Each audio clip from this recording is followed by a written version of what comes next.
Assalamualaikum warahmatullahi wabarakatuh. Waalaikumsalam warahmatullahi wabarakatuh. Selamat pagi. Pagi luar biasa. Apa kabar semuanya? Baik. Alhamdulillahirabbil alamin. Pada pagi hari ini kita bertemu dalam rangka untuk perkuliahan yang di semester ini, yaitu perkuliahan leadership. Pada semester ini, di kelas ini, saya Ibu Setia Asih sebagai pengampu mata kuliah leadership. Sebelum kita masuk pada materi-materi yang terkait dengan leadership, pada pagi hari ini saya akan menjelaskan apa saja nanti yang harus kita lakukan, apa saja yang harus kita kerjakan, dan apa saja yang harus kita pelajari, serta apa saja nanti capaian-capaian daripada Anda semuanya setelah mengikuti mata kuliah leadership. Saya mulai dari yang pertama, bahwa mata kuliah leadership ini adalah mata kuliah dengan kode EKM 50235 dengan beban studi sebanyak 3 SKS. Deskripsi singkat mata kuliah ini, atau mungkin Anda bertanya, apa sih sebenarnya mata kuliah leadership ini? Mata kuliah leadership ini adalah untuk memberikan pengetahuan dan kerangka dasar bagi mahasiswa untuk memahami pengertian, konsep, teori, pendekatan, dan perilaku tentang leadership dan dapat mengimplementasikan dalam kehidupan berorganisasi, dalam kehidupan bisnis, dan dalam bermasyarakat. Kemudian capaian pembelajaran. Jadi pada saat nanti saudara sekalian sudah mengikuti mata kuliah ini selama 1 semester, maka akan diharapkan bahwa Anda semuanya sebagai mahasiswa itu dapat menjelaskan tentang definisi dan filosofi tentang kepemimpinan. Yang kedua, mahasiswa dapat menjelaskan tentang konsep dasar teori kepemimpinan. Yang ketiga, bahwa mahasiswa nanti dapat menganalisa tentang tipologi kepemimpinan. Yang keempat, mahasiswa dapat menguraikan gaya kepemimpinan situasional. Yang kelima, mahasiswa dapat membedakan level of leadership management. Yang keenam, mahasiswa dapat menjelaskan pemimpin sebagai pencipta visi. Yang ketujuh, mahasiswa dapat menjelaskan pemimpin sebagai pembangun tim. Kemudian yang kedelapan, bahwa mahasiswa dapat menjelaskan pemimpin sebagai pembagi tugas. Yang kesembilan, mahasiswa dapat memahami dan mempraktekkan kepemimpinan Pancasila. Yang berikutnya, mahasiswa dapat memahami dan mempraktekkan tentang apa itu sovereign leadership. Yang ke-11, mahasiswa dapat menjelaskan tentang pemimpin sebagai penggerak motivasi dan inovasi di dalam dunia bisnis. Media pembelajaran yang kita akan pakai itu adalah PPT. Tentu PPT ini akan disiapkan oleh Bu Asih. Kemudian presentasi. Kalau memungkinkan nanti ada praktek, ya, walaupun ini mata kuliahnya leadership, harus ada praktek karena Anda semuanya adalah nanti calon-calon daripada pemimpin. Kemudian ada diskusi. Mata kuliah leadership ini memiliki prasyarat. Jadi sebelum Anda mengambil mata kuliah leadership ini, Anda harus lulus mata kuliah pengantar manajemen. Ya. Kemudian kriteria penilaian, nilai akhir yang ada yang masuk di dalam KHS saudara nanti itu terdiri akumulasi dari tugas terstruktur. Tugas terstruktur itu adalah tugas-tugas yang sudah ditentukan oleh dosen pengampu. Jadi Bu Asih nanti menentukan tugas apa saja yang harus Anda kerjakan dalam rangka untuk menunjang nilai akhir. Itu bobotnya 20%. Kemudian UTS itu 25%.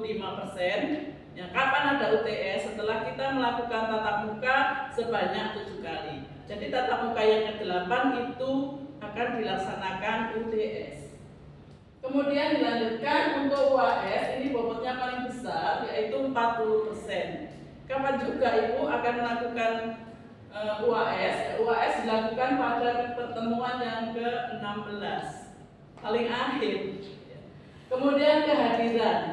Kehadiran ini juga menjadi bagian penting di dalam akumulasi penilaian. Oleh karena itu, saya harapkan saudara sekalian, kalau tidak ada sesuatu yang terpaksa atau memaksa, jangan sampai tidak masuk.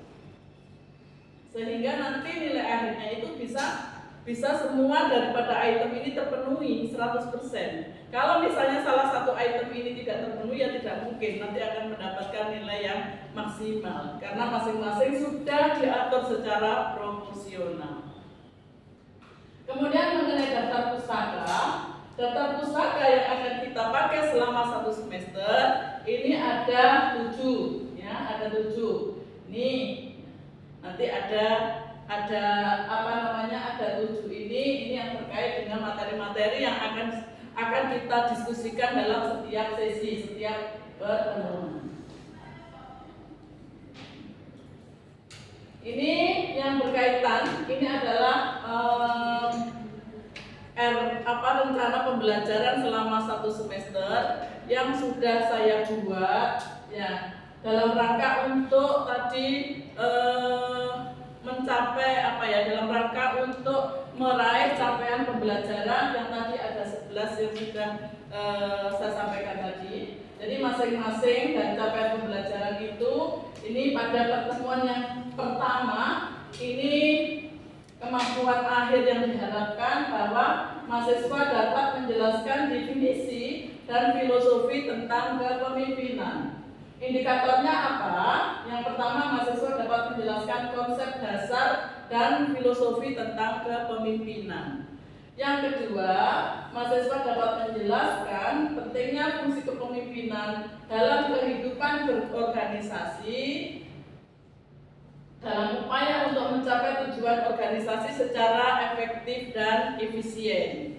Yang ketiga, mahasiswa dapat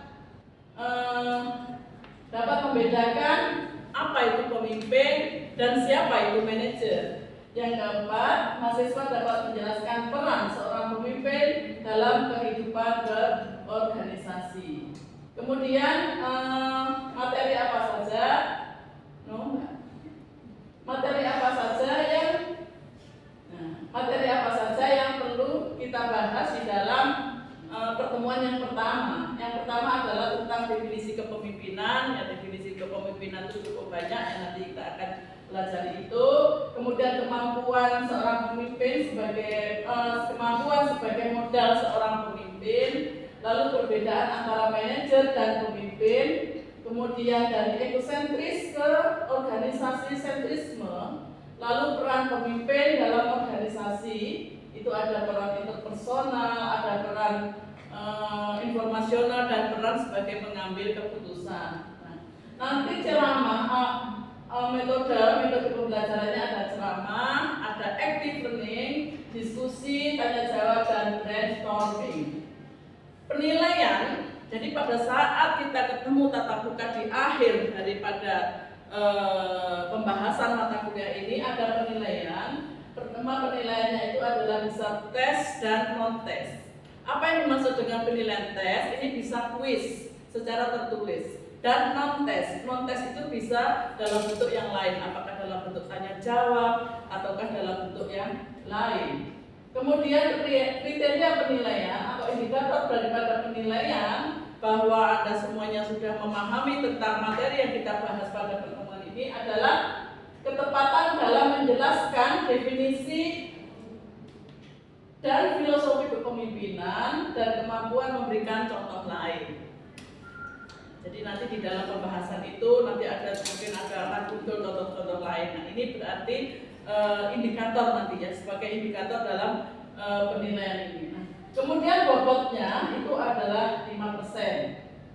Referensi tadi sudah saya tunjukkan. Ya, referensi yang digunakan adalah ada nomor 1, nomor 2, nomor 4, dan nomor 7. Ya. Ini untuk yang pertemuan sesi pertama. Kemudian untuk yang pertemuan yang kedua, minggu yang kedua, ini capaian pembelajarannya adalah mahasiswa dapat menjelaskan konsep dasar teori kepemimpinan. Yang pertama, mahasiswa, indikatornya adalah mahasiswa dapat menjelaskan teori-teori kepemimpinan menurut para ahli. Banyak sekali para ahli-ahli yang sudah memberikan suatu konsep tentang kepemimpinan. Kemudian yang kedua, mahasiswa dapat menjelaskan pendekatan terbaru dalam sebuah kepemimpinan. Yang ketiga, mahasiswa dapat menjelaskan kepemimpinan itu sebenarnya dibentuk melalui suatu proses atau sudah dipersiapkan, ya, atau dapat dipersiapkan. Nah, ini kita akan membahas tentang hal-hal tersebut. Yang pertama yang akan kita materinya adalah teori kelebihan, yang kedua adalah teori kepribadian perilaku, yang ketiga adalah teori sifat, yang keempat adalah teori keturunan, kemudian yang kelima teori karismatik, yang keenam adalah teori bakat, dan yang ketujuh adalah teori sosial. Kemudian di dalam metode pembelajarannya sama dengan pada tatap muka yang pertama, yaitu dengan ceramah, kemudian dengan active learning, ada diskusi, tanya jawab, lalu ada brainstorming.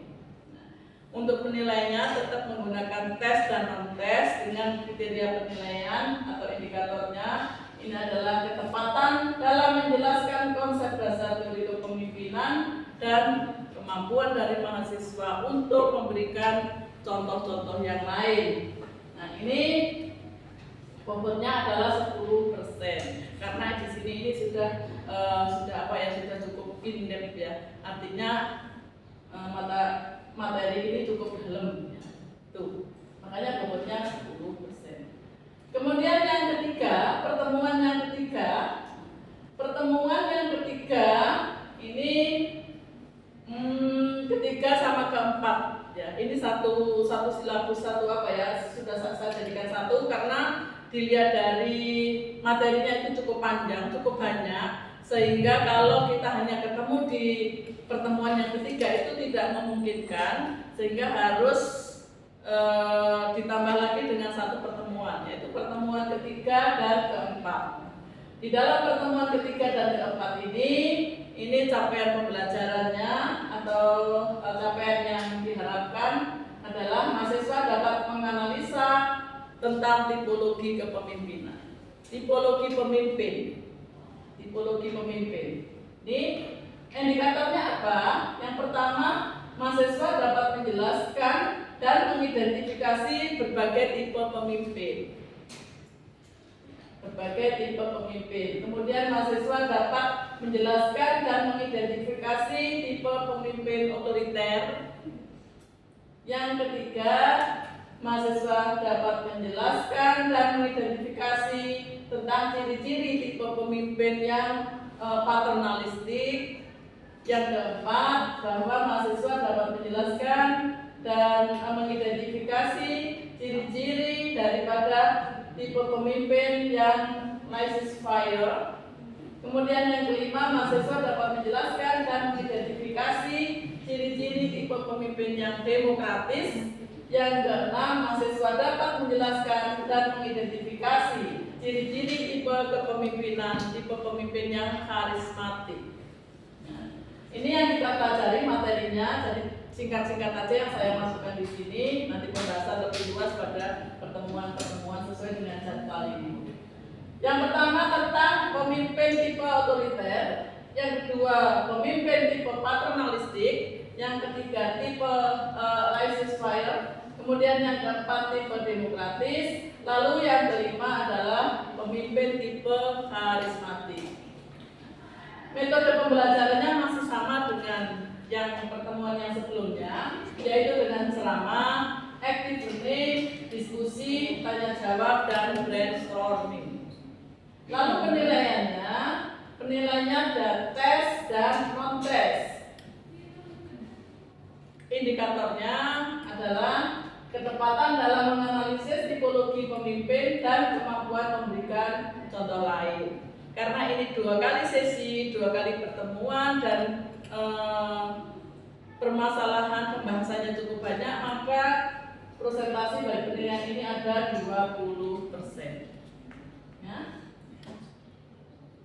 Kemudian pada pertemuan yang kelima, mahasiswa capaian pembelajarannya. adalah mahasiswa dapat menguraikan gaya kepemimpinan situasional. Ya. Ini indikatornya, mahasiswa dapat menguraikan perilaku pemimpin dalam teori kepemimpinan situasional. Apakah itu masuk instruksi, apakah perlu konsultasi, atau partisipasi, atau delegasi. Yang kedua, ini tentang manajemen situasional yang meliputi model autokratis, kemudian model kustodial, model suportif, model kolega. Dan yang ada kalah pentingnya adalah yang perlu kita bahas adalah tentang keunggulan daripada human capital. Yang ini terkait dengan kompetensi-kompetensi daripada seorang pemimpin. Kemudian proses metode pembelajarannya masih sama dengan sebelumnya, yaitu ceramah, active learning, diskusi, tanya jawab, dan juga brainstorming. Kemudian penilaiannya dilakukan dengan tes dan non tes. Ya. Kemudian kriteria atau indikator penilaiannya adalah ketepatan dalam menjelaskan kepemimpinan situasional dan kemampuan memberikan contoh lain. Ini bobotnya 5%. Kemudian untuk referensinya ini ada, saya sudah kasih nomor itu ya, tinggal menyesuaikan. Ini. Kemudian pada pertemuan yang ke-6. Pada pertemuan yang ke-6 ini capaian yang diinginkan, capaian pembelajaran yang diharapkan adalah mahasiswa dapat membedakan level of leadership management. Ya, tingkatan-tingkatan kepemimpinan dalam manajemen itu. Yang pertama adalah indikatornya, mahasiswa dapat menjelaskan dan membedakan beberapa tingkatan manajemen kepemimpinan. Yang kedua, mahasiswa mampu menganalisa kelebihan dan kekurangan masing-masing dari manajemen kepemimpinan. Ini yang materinya, yang masih ada lagi yang ketiga. Indikatornya, mahasiswa mampu menentukan alternatif pilihan tingkatan kepemimpinan untuk diimplementasikan di dalam berkarir. Ini materinya adalah level of leadership management, country club management, task management, team management, dan improvised management. Kemudian yang keenam adalah middle of the road map management. Ini metode pembelajaran kita masih tetap sama dengan sebelumnya, yaitu dengan ceramah, active learning, diskusi, tanya jawab, dan brainstorming. Kemudian penilaian pada akhir pertemuan ada penilaian tes dan non tes. Ya, ini kemudian kriteria atau indikator penilaiannya adalah ketepatan dalam menjelaskan, level of leader management, dan kemampuan memberikan contoh-contoh yang lain. Dengan presentasi penilaian adalah bobot daripada penilaian ini 5%. Dilanjutkan dengan pertemuan yang ketujuh. Di pertemuan yang ketujuh ini, mahasiswa dapat menjelaskan pemimpin sebagai pencipta visi. Indikatornya adalah mahasiswa dapat menjelaskan tugas dan fungsi seorang pemimpin dalam organisasi bisnis. Yang kedua, mahasiswa dapat menjelaskan dan mampu menyusun perencanaan strategis dari suatu organisasi bisnis dengan menggunakan analisis SWOT dan TOBS matrix. Yang ketiga, mahasiswa dapat menjelaskan dan mampu menentukan pilihan strategi dalam menghadapi kompetisi dalam suatu organisasi bisnis. Yang keempat, mahasiswa dapat menjelaskan dan mampu menyusun visi dan misi suatu organisasi bisnis. Kemudian mengenai materi yang akan kita pelajari, yaitu yang pertama, pemimpin itu sebagai pencipta visi, leader as a vision creator. Kemudian yang kedua, pemimpin sebagai pembangun tim, leader as a team builder. Yang ketiga, pemimpin sebagai pembagi tugas, leader as a tax allocator. Yang keempat, pemimpin sebagai pembangun manusia atau leader as a people developer. Pemimpin sebagai motivator. Kemudian karena ini berkaitan dengan analisis SWOT, maka perlu ada juga saya tambahkan tentang materi-materi analisis SWOT. Karena ini penting sekali. Kemudian metode pembelajarannya masih sama dengan yang sebelumnya, yaitu ceramah, active learning, diskusi, tanya jawab, dan brainstorming. Nanti penilaiannya ada tes dan non-tes. Kemudian ketepatan dalam menjelaskan, indikatornya ketepatan dalam menjelaskan pemimpin sebagai pencipta visi dan kemampuan memberi contoh lain. Ini 5%. Nah, ini ya. Untuk yang ke-8 ini UTS. Nah, sebelum saya lanjutkan, barangkali ada yang mau ditanyakan, silahkan. Ya, mungkin masih sesuatu yang baru, yang masih dalam tataran ini, memang ini yang akan kita kerjakan, akan kita pelajari selama 1 semester. Silahkan saudara sekalian untuk bertanya, monggo. Sebelum saya lanjutkan ke materi-materi rencana pertemuan yang ke-9 sampai dengan pertemuan yang ke-16. Siapa yang mau bertanya? Oke, sebut nama Mbak ya. Perkenalkan saya Novita Anggra ini. Ya. Saya mau tanya Bu, untuk pemimpin yang bisa dikatakan baik dan sukses di suatu organisasi itu mungkin bagaimana? Ya. Ya, sebenarnya ini nanti akan kita jawab pada pertemuan-pertemuan yang akan datang, tetapi tidak masalah ya.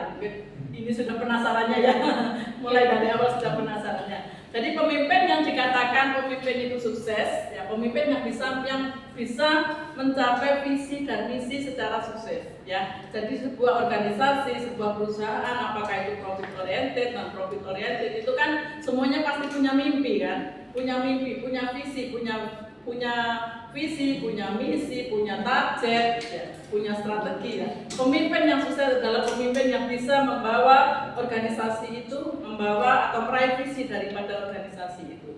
Itu istilahnya itu mau kemana, titiknya mana, apa yang harus diraih. Nah, dia sudah sukses meraih itu semuanya. Dan jangan lupa juga secara internal bisa menciptakan sesuatu yang kondusif, karena ini sangat penting ya. Jadi pemimpin itu memang tugasnya berat Mbak, di samping visi misinya sukses, juga bagaimana ke dalam ini tetap kondusif gitu ya. Mungkin itu sekilas saja, tapi nanti kita akan pelajari di minggu-minggu yang akan datang. Ya, untuk sementara itu dulu jawabannya ya, karena mungkin ada lagi yang masih penasaran ini ya, karena masih baru ya sama-sama.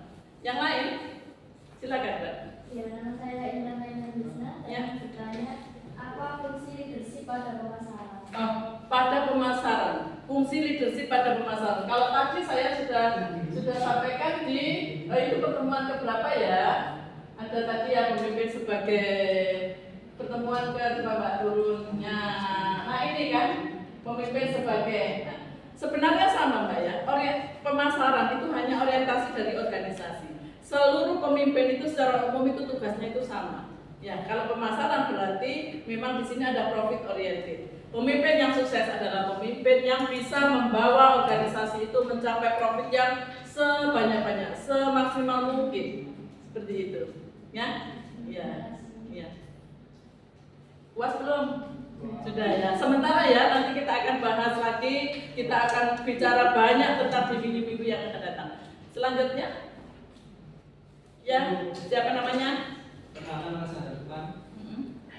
Apa artinya brainstorming? Oh ya, brainstorming ya. Brainstorming itu artinya bahwa ini kan termasuk dalam metode pembelajarannya. Brainstorming itu artinya saya beri kasus-kasus gitu ya, diberi kasus-kasus sehingga bisa bagaimana pemecahannya itu secara spontan ya. Ini jadi sifatnya itu spontanitas karena memang banyak sekali ya ini terkait dengan leadership, apalagi sekarang tahun depan ini sudah ada tahun pemilu, ini kan dalam rangka untuk mencari pemimpin-pemimpin. Nah ini banyak sekali masalah-masalah kasus-kasus yang perlu dipecahkan. Ya ini sifatnya spontanitas, Mas ya. Ya. Yang lain? Semua sudah siap menjadi pemimpin? Sudah. Oke. Oke. Kalau sudah siap, selamat ya. Ya, ikuti terus nanti proses pembelajaran ini selama 1 semester. Karena pemimpin itu bisa juga dipelajari. Ya, yang penting ada kemauan, ada jalan. Semangat. Semangat. Baik. Saya kira itu yang bisa saya sampaikan. Mari kita semuanya berusaha dan berjuang untuk mencapai nilai leadership ya, nilai akhir leadership yang sebaik-baiknya, semaksimal mungkin. Nilai apa? A. Baik, dengan kalau sudah tidak ada pertanyaan akan saya akhiri. Terima kasih atas perhatian saudara, atas atensi saudara. Sampai ketemu lagi di minggu depan. Saya akhiri, selamat pagi. Assalamualaikum warahmatullahi wabarakatuh. Waalaikumsalam.